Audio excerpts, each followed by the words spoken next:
सुन रहे हैं वो क्या बड़ी बातें एक बार फिर से कहते हैं समीर वानखेड़े को लेकर, इस पे हमारी निगाहें। लेकिन हर रोज की तरह इस पूरे मामले को लेकर यानी ड्रग्स केस को लेकर एक बार फिर से वो सामने है और अब जो हमला है वो निजी हो चुका है। कल समीर वानखेड़े के परिवार ने रामदास अठावले से मुलाकात की, केंद्रीय धर्म परिवर्तन नहीं किया। ये क्या कह रहे हैं? दाऊद वानखेड़े साहब के घर पे चले जाना और वहाँ पे मीडिया से संवाद करना, मीडिया के जरिए पूरे चित्रीकरण कराना,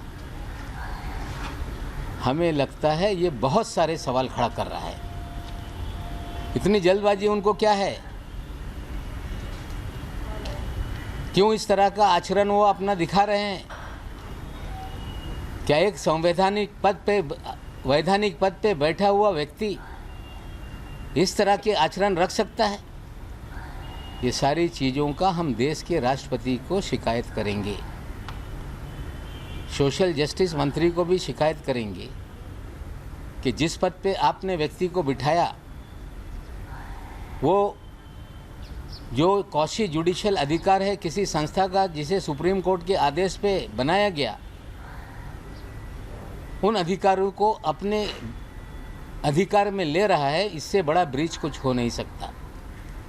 हम राष्ट्रपति महोदय को ये सारी घटना की कंप्लेंट करेंगे, साथ ही साथ सोशल जस्टिस मिनिस्टर को लिखेंगे और मांग करेंगे इस आचरण, इस घटनाक्रम की जांच हो कि उनका मोटिव क्या था, क्यों इतना वो ममत भाव एक व्यक्ति को दिखा रहे थे जिसने फर्जीवाड़ा करके सर्टिफिकेट लिया, देश में एक होनहार दलित बच्चे के अधिकारों को छीना। और ये भी मुझे धमकी उन्होंने दी है कि ज़्यादा बोलेंगे तो एट्रॉसिटी एक्ट के अंदर कार्रवाई करके जेल में डाल देंगे। हमें लगता है कुछ ज़्यादा वे बोलते हैं। सवाल खड़ा है कि जो व्यक्ति दलित ही नहीं उसको लेके आप डराने का मुझे काम करते हैं। हमें लगता है कि हमारा भी राजनीतिक अनुभव है।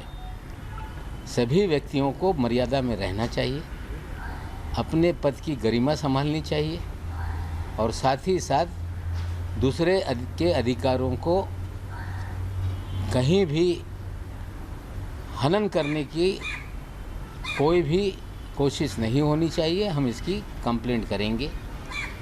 कल प्रेस कॉन्फ्रेंस में अठावले साहब के पास बैठकर उल जुलूल बातें की गई, लेकिन मैं फिर साफ कर दूं कि मैंने जिस तरह से आरोप लगा रहे हैं वानखेड़े साहब हल्दर साहब के साथ जब बैठे थे कि मैंने बच्चों की तस्वीरें वीडियो अपने ट्विटर अकाउंट पे डाली, मैंने बच्चों का नाम लिया, मैंने उनकी दूसरी सौभाग्यवती पत्नी का नाम लिया, उनके बारे में कुछ कहा।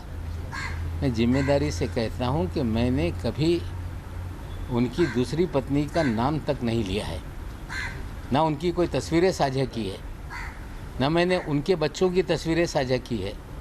हमें लगता है कि अगर झूठ ही बोलना है तो ढंग से बोलिए, कम से कम लोगों को समझ में आए कि आप झूठ नहीं बोल रहे हैं। और मैं आज फिर कायम हूँ अपने बात पे कि जिस तरह से फर्जीवाड़ा करके सर्टिफिकेट समीर दाऊद वानखेड़े ने बनाया, उसकी कौशी जुडिशियल अथॉरिटी महाराष्ट्र के जिला अधिकारी जहाँ से मुंबई शहर से सर्टिफिकेट जारी हुआ, उसका जो स्क्रूटनी कमेटी बनी है, हम उसकी शिकायत उस कमेटी के सामने करेंगे और निश्चित रूप से कमेटी जांच करेगी, सारे तथ्यों को तपासेगी और हम अपनी बात रखेंगे। वानखेड़े साहब को भी बुलाया जाएगा।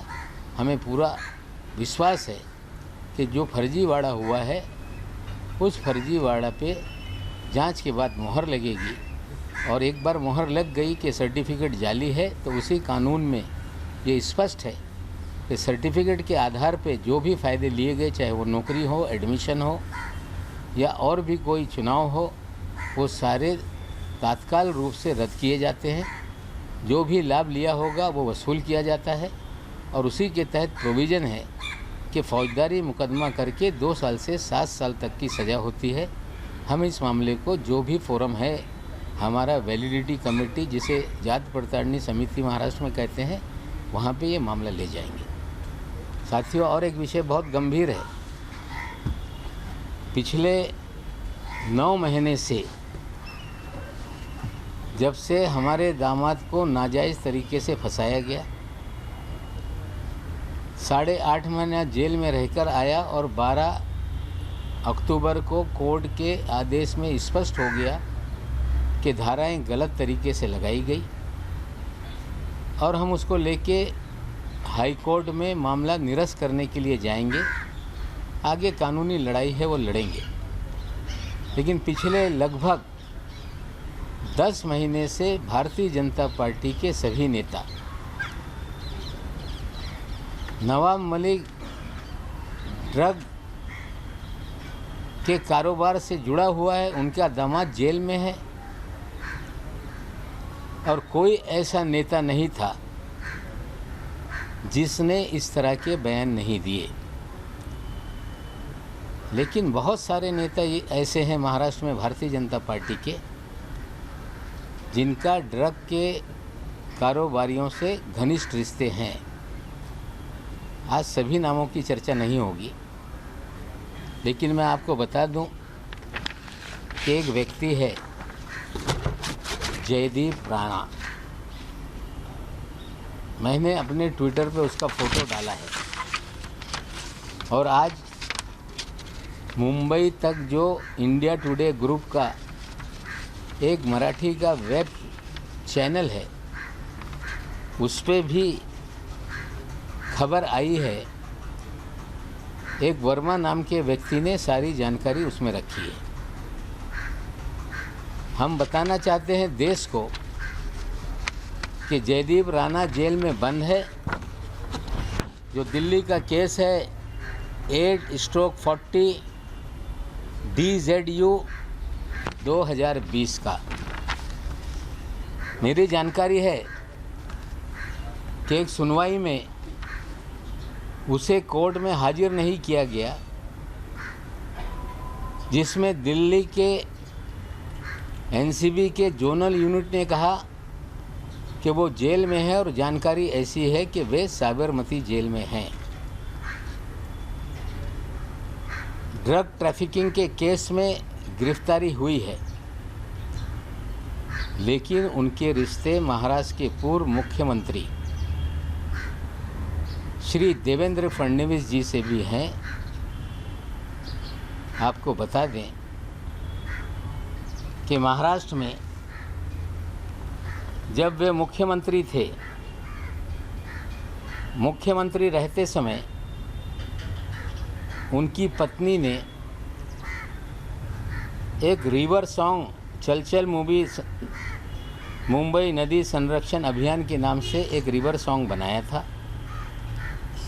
उसमें सोनू निगम जी ने गाना गाया था और देवेंद्र जी की पत्नी ने भी गाना गाया था। उसमें देवेंद्र फडणवीस जी ने भी अभिनय किया था और साथ में मुनगंटीवार जी ने भी अभिनय किया था। मैं थोड़ा आपको दिखा देता हूँ और बाद में आपसे शेयर कर लूँगा।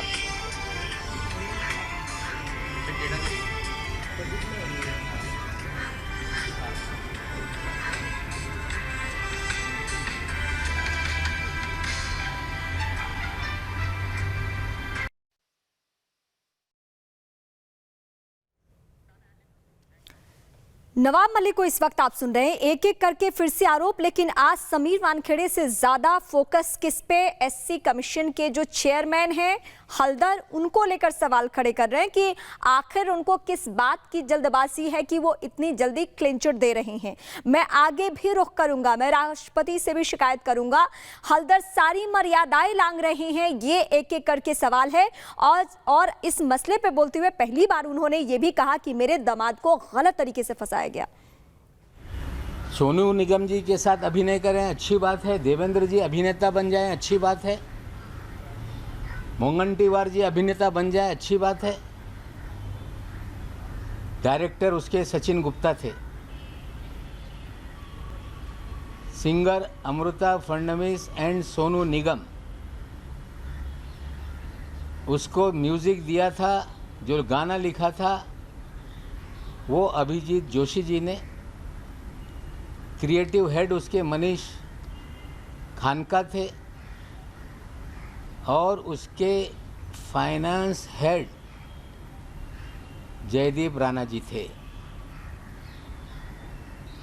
ये कह देना कि सार्वजनिक जीवन में कौन किसके साथ तस्वीरें खींच लेता है हमें पता नहीं। तस्वीर तो ऐसी है कि एक दूसरे को तुम शैतान हो, इस तरह की तस्वीर है। मैंने पूछा ये निशान क्या होता है, मेरे बच्चों ने कहा कि यू आर एविल। अब कौन शैतान है मुझे पता नहीं, लेकिन ये शैतान जो नशे का कारोबारी है, ड्रग पेडलर है,